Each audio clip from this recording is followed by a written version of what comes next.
So my theory is keep it simple as much as you can.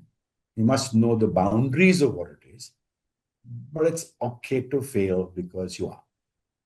Yeah, you're human, each one of us. Move with it. Spirituality is not limited to books either. It's a lot about ultimately, it's about everything comes down to whether you read a book or you don't, or however you go, it comes down to being true to yourself. And that's what you've Yes. really done, is live true to that value of being human, being of excellence, of really that learner, curious learner at all times. Your stories do have the power of helping another, clearly. And I'm sure 40 years is a long time to have many, many stories. So the book was one endeavor to, get that bucket list out of the way. I said, gotta figure out how to keep myself cerebrally occupied. So I started to go more into podcasts to say, always wanted to learn this. What are people saying about this? I think I was a reasonably decent teacher. I always enjoyed that interaction of sharing my learnings or my knowledge. People mix leadership with management. I think leadership is where you can make a difference to people regardless of what your level is. Hello, everyone. Welcome to the Happiness Hour for Leaders. Today, I have with me a friend who I've known for a couple of decades now, Rattan Keswani. So when I went in as the EVP there was union troubles, and everybody knows about them, multiple union, multiple trouble. They had a sense of respect because I treated them and gave them self-respect. And they remembered those instances. So that kind of set me up easier to be able to deal with them non-subjectively. But it's happened. So the only thing was, okay, what's the better thing to do? I've dealt with, a senior bell captain whose name was Michael at the bell desk, and we had some issues. And I used to go to him and say, Michael, what do you suggest? He'd been doing that job at the bell desk and seeing all kinds of things for over 30 years. And Michael said, let me suggest, why don't you do this? Because it's better. And I'll help you with it. And so Michael was my support, not because some of the seniors were around. And it was a great learning, but also to say there's so much of experience and knowledge behind them. You just need to draw it in and they'll help you. So as long as you've got that little linkage with them of fairness and they have confidence saying you won't shoot and scoot and, leave them hold the bag. Yeah, so that's really what helped. Each time that's what helped, including 2611. So. Okay, well, so you've really, I guess, in a way, pretty much addressed, which would have been my follow-through question as to leaders struggle, but you bring everybody into your struggle and you struggle with them. And that's what makes it easier for you. Not too sure it's easier. It's all relative. It's all relative. Each of them was a learning experience, but yeah, I mean, left some scars as well because of the aftermath or whatever. But also, in each time, so I write about in the book too. I said, why do people do what they do in these circumstances? They are not hired for that. Yeah. They can easily move away at that time and go into a safe zone. But what is it that drives them to stay with you and stay with the company and stay with the guest and work through the whole problem, even at sometimes personal risk? And I still haven't got the answer. Is it the Indianness in us and the pride saying, whatever be my place of work and whatever be, but this is my home. I spend a lot of time here. Whether they treat me well or I think they should be treating me better. That's beside the point. At that time, this is my home. This is my family. The guests are my responsibility. I want to do my best. Yeah. I have never understood what makes that happen. I've spoken to many people around all these things and, post the attack and even after that. I've never really got a fair answer. So the only answer I've got is maybe some parts of the culture, not all of it, some part of the culture gets so steeped in that there's almost a nationalistic pride of your home, of your team, like in the army. The Subedar major is the driver, right? And everybody respects the person. So hospitality, I've seen that happening. I saw that in Delhi. I saw that in Mumbai, Sri Lanka, Saudi Arabia. Anyhow, Saudi Arabia, we went when the war was about to finish, but it was still going on. And you had the scuds flying all over you, behind you, front of you, hearing the thuds. But the team was there, and they were a multinational team. Nobody ran out. They finally moved out only when they knew that the guests were safe. Didn't have to. They were from Philippines to Lebanon to Egypt to India to wherever, right? So somehow I think maybe just the sheer culture of hospitality in general that makes them feel pride in a different manner.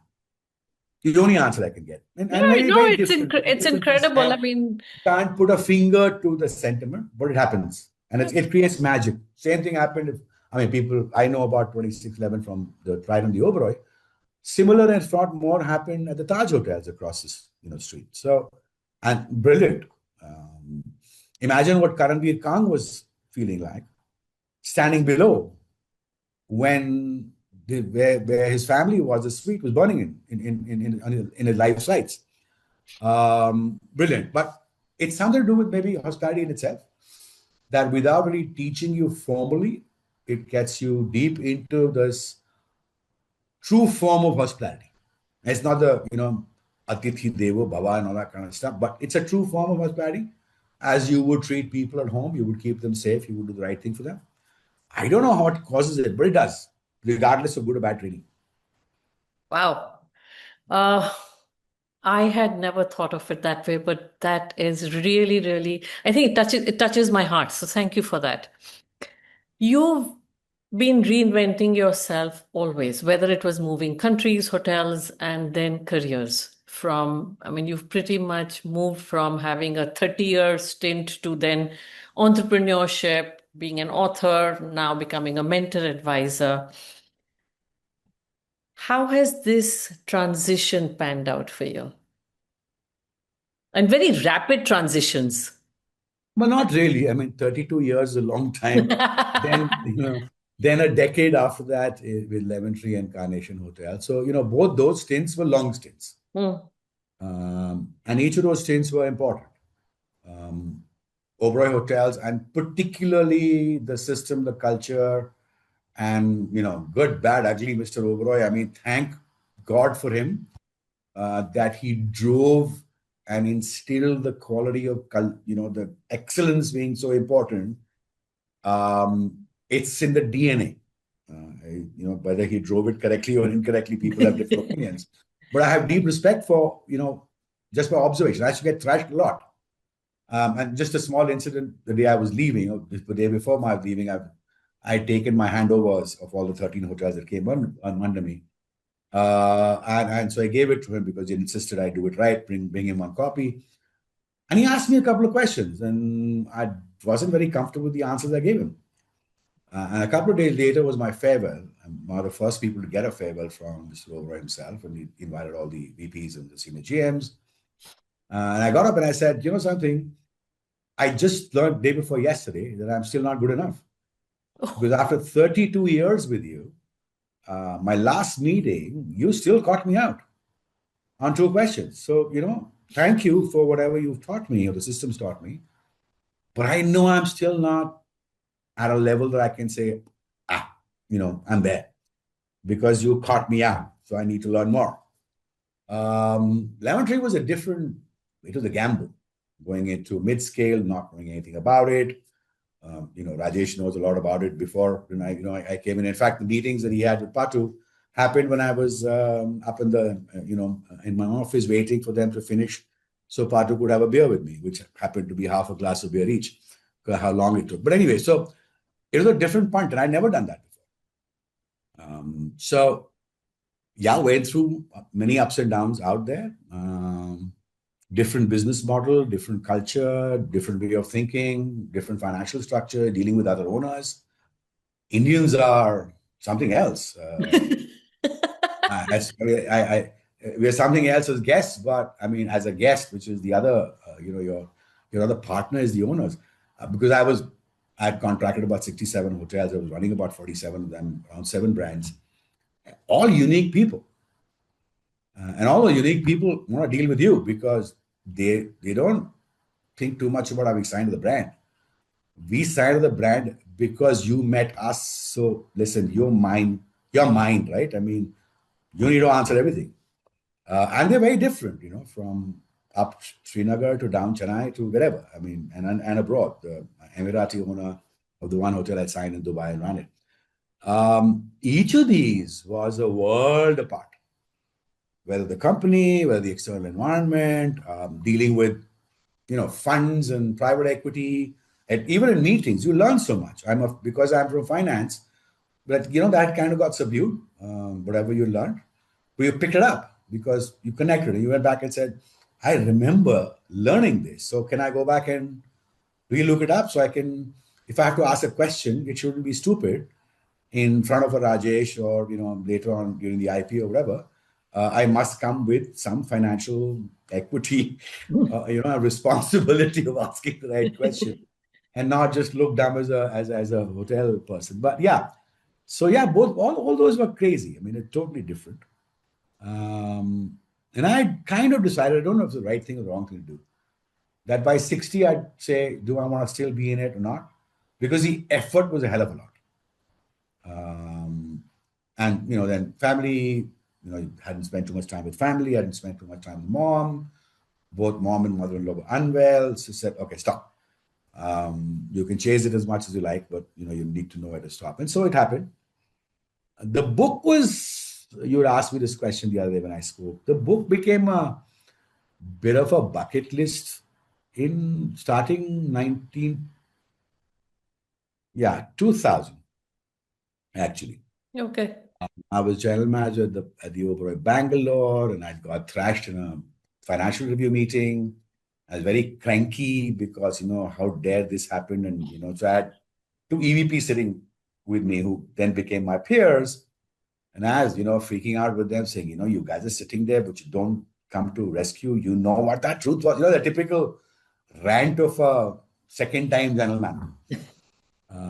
And they were kind of nodding because they couldn't do very much about what had happened. I said, one day I'm going to write a book. I'm going to put all the gush out of this, all the, what is management and culture? I was ranting over a drink. And so they said, Acha, when you write the book, the lady who's, there was Praveen Barakar, I mentioned in my book, she said, I'll write the epilogue. And the other gentleman was the EVP Finance, Mr. Civil. He's in the book too. And he said, I'll write the prologue. One of them said epilogue, one guy said prologue. And I said, so that's interesting. So you'll join me in the rant whenever I write. That was our last conversation. And over many years, kind of remembered it. We've forgotten about it. I remembered it, but where I was coming from with the desire of what I wanted to put in the book kept changing as I kept moving because I kept changing myself. Circumstances change. I learned something differently. And I used to teach, therefore, my learnings from the previous years. And that would lead into many more questions. And then, some more experiences would come in. That's how I've structured the book too, saying, this is what happened, this is what I learned. I was teaching this is what I changed. Because this guy said, no, that's not right. And so it kept changing. And plus the hours never made it right to be able to write anything. You're still part of the system. So finally, I should talk about in lemon tree time. And I remember one of my team members said, before you're not becoming old, the person not very rude by saying you're becoming, really elderly.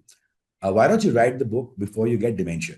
That said that Oh to my me. gosh. I had given leeway to many people to talk to me in different ways. So I said, yeah, that's actually true. But then you also forget because also they got fed up with my stories because some of them have been with me for 10 years, right? Or 9 years.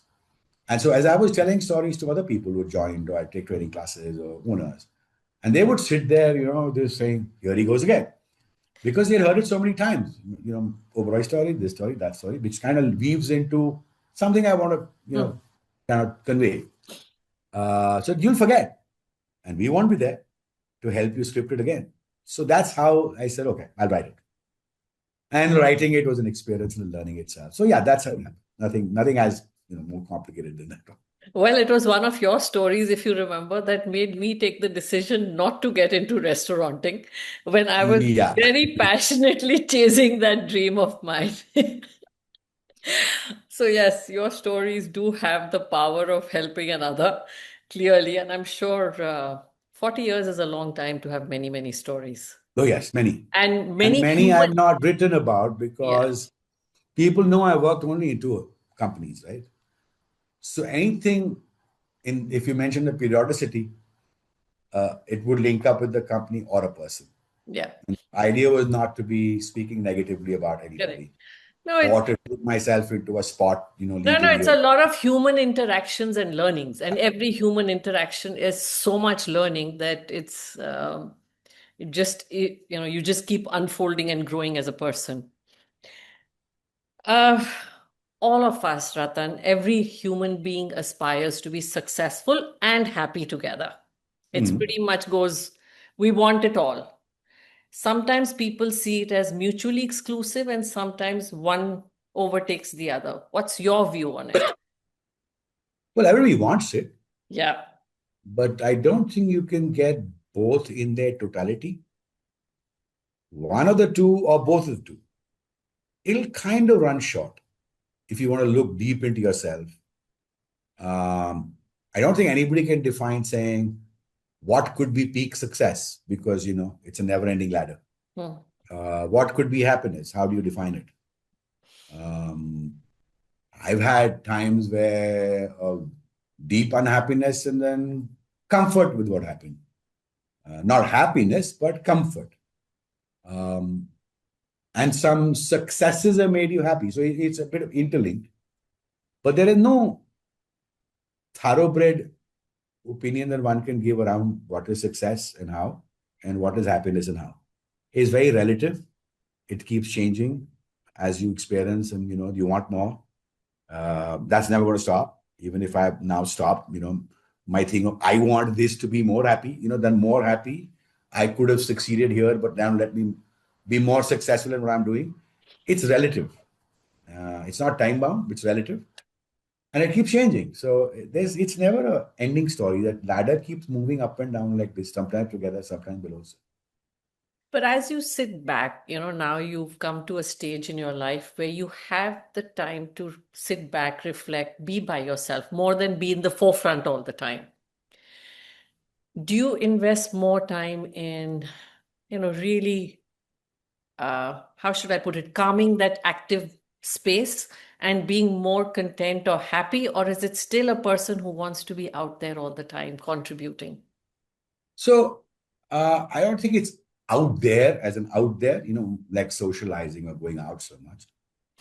But no, I don't want to stop. My mind will stop.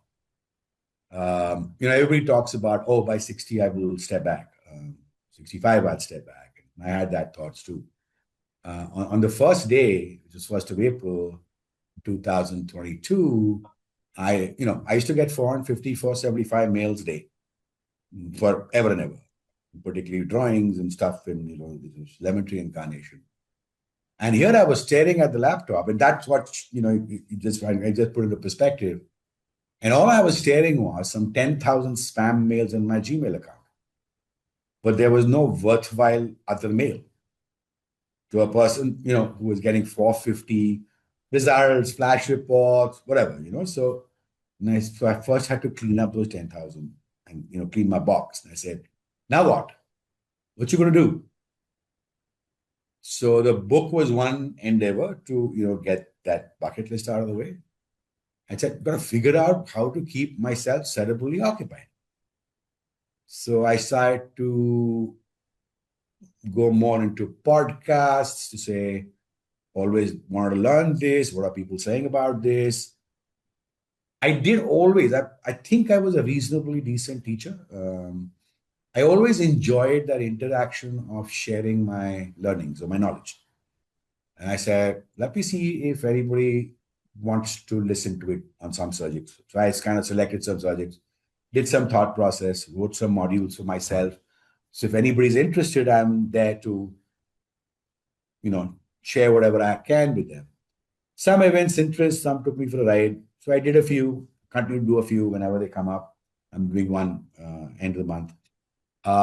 And that got me thinking because, like you always know, when you're teaching, a lot of gaps in your knowledge again come out. You may have Hmm. forgotten something, or you said didn't look at it, or in the modern sense of what's happening around you, whether even a novel subject or otherwise. You realize you don't know so much. The person who's listening to you, or the audience you want to address, they might ask you that divergent question because it's connected. So you start to learn about it. So is AI? I mean, am I going to learn AI? No. I'm going to learn machine learning? No. I don't have the brains for it. I'm not tech savvy, right?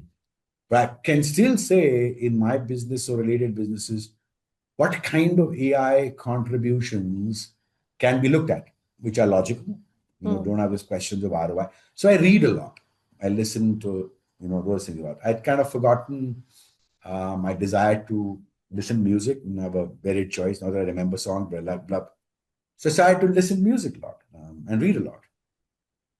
I've never been into philosophical or spirituality or whatever because I've heard enough of it from my parents and grandparents. So that doesn't interest me in the least. My mother still complains.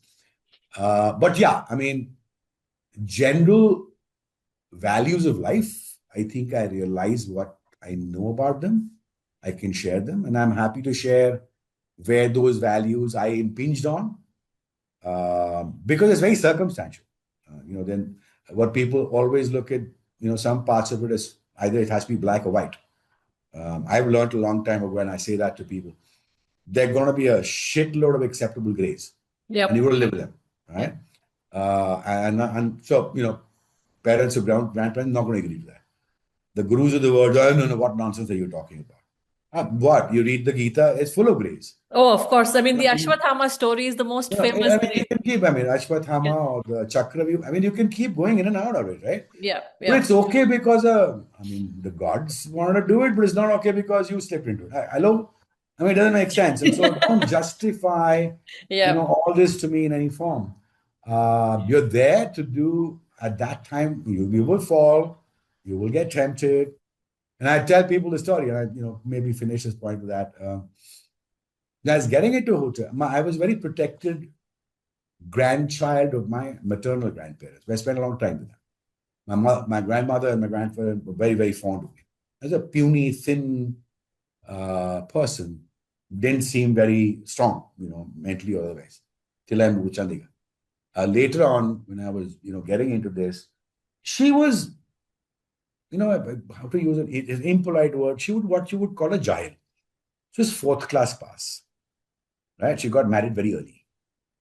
She had three kids, came from very, protected background, had, come from Pakistan, like a difficult marriage.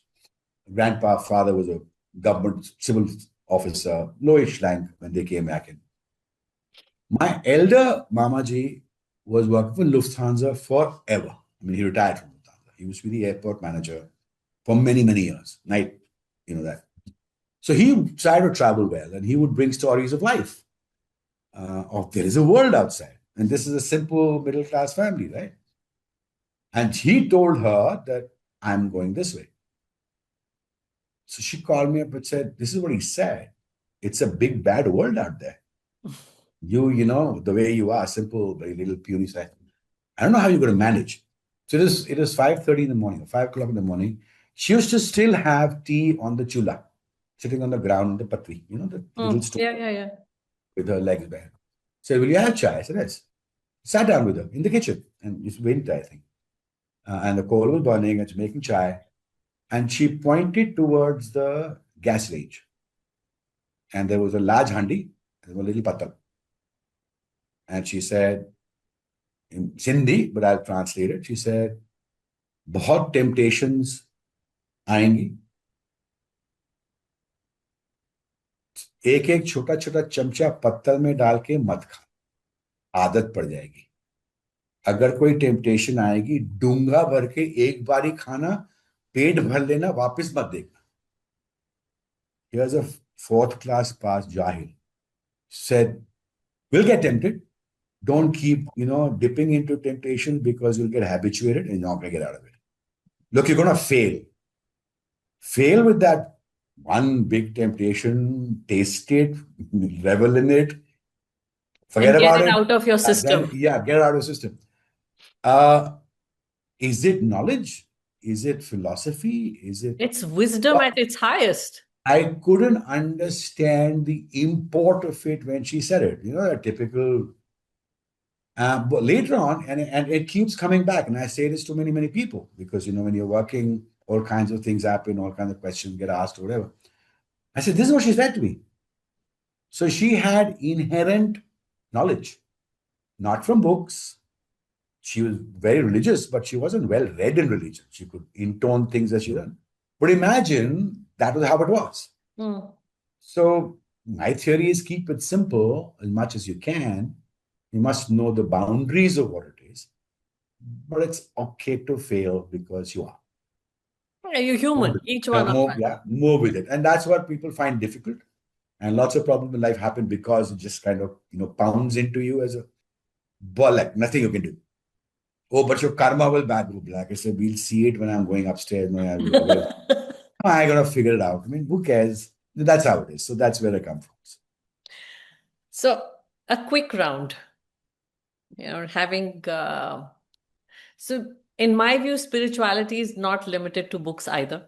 It's a lot about ultimately, it's about everything comes down to whether you read a book or you don't, or however you go, it comes down to being true to yourself. And that's what you've Yes. really done is live true to that value of being human, being of excellence, of really that learner, curious learner at all times.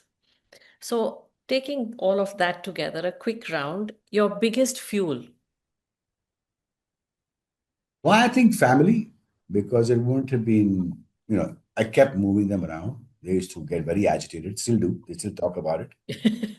But if they hadn't, stayed out of my head with all this nonsense and long hours or whatever, I wouldn't have been able to manage it. So that's the first part of it. I mean, it was a spark, plus it's also the fuel. Second fuel, I think, was that inherent desire to say, I must do well. It's a difference between excellence and whatever, but I must do well. But whatever I do, I must look back in the rearview mirror and say, that is good. I enjoyed it. May not be the best. I try and be the best. But at the end of it, if I can look back with satisfaction at the rearview mirror, that desire pushed me. So that's where it was. I've never been a political person, alignments. I couldn't do it. People used to tell me, your biggest problem is going to hold you back is because you don't want to. This is because what I don't want to. And plus, I'm going to flop because I am direct and that's how I am. So, And that's how that's where it was. So, yeah, your biggest drain. biggest drain. Maybe not doing enough for my parents because, I was out all the time. But the biggest drain was the amount of working hours. Some were have to do, some you pushed yourself to do, maybe rightly or wrongly. But that drained, it sucks some wind out of the environment. Um, Hospitality talks about reducing these things. But the millennials and the gens, we keep talking about it. But I think there has to be a way. But what I've realized is that if you don't give it all those hours, some parts of what you can do for your customer, you run short of. So I'll give you an example. I mean, so abroad, general managers or VPs don't stay in hotels. And one, even in India right now, after a certain point of time, I mean, you're supposed to switch off. The system is supposed to take care of itself. But because of whatever few things that went with me in the growing path where you couldn't reach out to anybody, one, it was scary. Two, if you reached out, meant you couldn't handle it. So all those concerns. So I've always carried, whether I was in the hotel or lemon tree out of the hotel, and said, you will call me when you don't know what to do. It's 2:30 in the morning, you will call me. You have a staff problem, staff accident, or labor unrest. Guest has a problem, gets fallen down, there's a problem, right? There's a customer complaint, and you don't know what to do because you can't teach anything about crisis management and laws and whatever. At that time, you're the only one, and you may be a young assistant manager like I was, and not really authorized for many things, not really experienced. Today, people grow very quick. We quick into different, we grew into different levels over 3, 4, 5 years. So you watched other people too in similar circumstances. Says, when in doubt, call. Don't be scared. I will always be there with you. And let me quote Mr. Madhok, used to be the EVP in Mumbai. Once a couple of times I made a decision, and he said, don't come to me with your problems, ever. Always come to me with three solutions to that problem. My job is to select one of them. And if I don't like three of the solutions, then you don't know your job. Two, if it is in the interest of the guest or if it's in the interest of the company, take a call in the interest of that person. Rest, we will take care of. Very simple. Now, here you've got these young people, and he said this to me much later, but the system doesn't support you. I've had people call me up, and the families to get very angry and ragged about this because things happen in hotels. Guests can be boorish, guests can be obnoxious, and they can be threatening, and the external can be threatening. The kid doesn't know what to do, even if he's 24, 25. He's facing something that he's read about in books. It's not part of his life. He's a hotelier. And I had and made sure they've called them because that should make them feel I've got your back. And if you're in doubt, I think I've been through it. I'll give you better advice. And finally, whatever we decide, that's my call, not your call. So don't be worried. But it's a draining activity. It takes the juice out of it. 2 o'clock call, 3 o'clock call. Oh God, not very good. You're sitting on a holiday somewhere and you've got this call because you've told people you're traveling. But hey, you told me you could call, right? So I call. So that's yeah, it's got a reverse part of it. That's it. Your biggest joy? Oh, there have been so many, but what would the biggest be? I don't know. I don't know if I could make one the biggest. Because there have been so many. With family, there have been so many. Professionally, there have been so many. I don't know if I can pin one in. But if Because there had to be a theme or a thread? Expand the question a bit.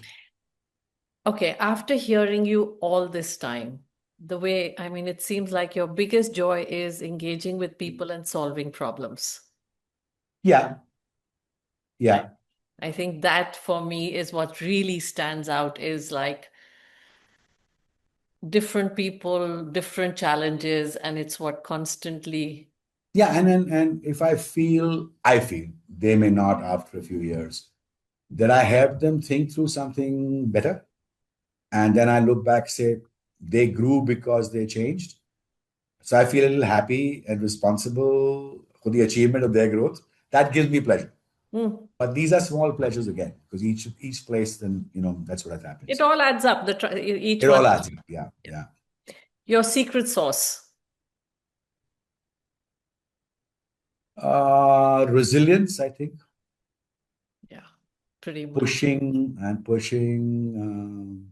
I'm a lazy person otherwise. I'm not. I'm just a very still lazy. pushing. If I would have my plan, I wouldn't work. But it's funny. I'm naturally lazy. My kids used to always say Sunday sloth. I said, look, you don't understand how much Sunday means to me, right? Because it's like you're still going to get calls. But no, resilience, I think, would be. I've seen through many, many things, and I'm happy that I've stayed through it and not just survived it, but did all right. So, No. Anything you'd like to say to close this up? only thing I'd like to say is, a lot of people do many sessions, and I'm going to do one that I'm going to talk about. So maybe just say it anyway here as well. People mix leadership with management. I think leadership is where you can make a difference to people regardless of what your level is.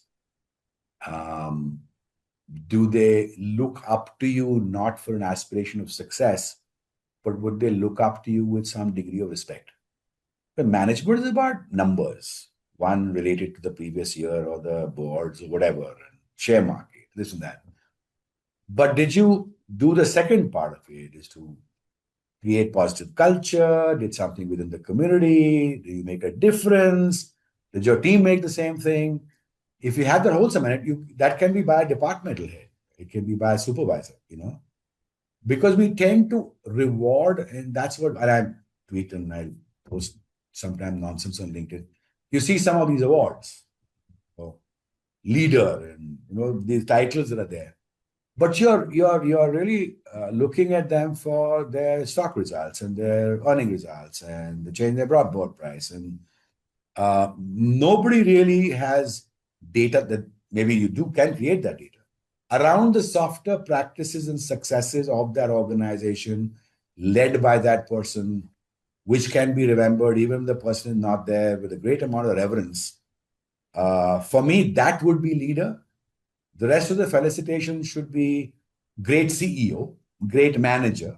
So, Don't call everybody a leader, because that means a lot. yeah, thank you. So impact versus results. Yeah. I actually talk about it not as impact, I call it impact.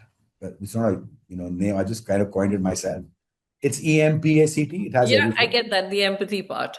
Yeah. So, and we can talk about empathy. It's never taught, and Yeah. it's driven by circumstances, and it's a very toyed around term. But yeah, I mean, if you can make a positive difference to somebody's life, learning, growth, and the community, and be proud of it, I think that's what it is. Yeah. Thank you so much, Rattan, for Pleasure's mine. Good talking to you. Thank you. All the very best. Bye Thank bye. Cheers.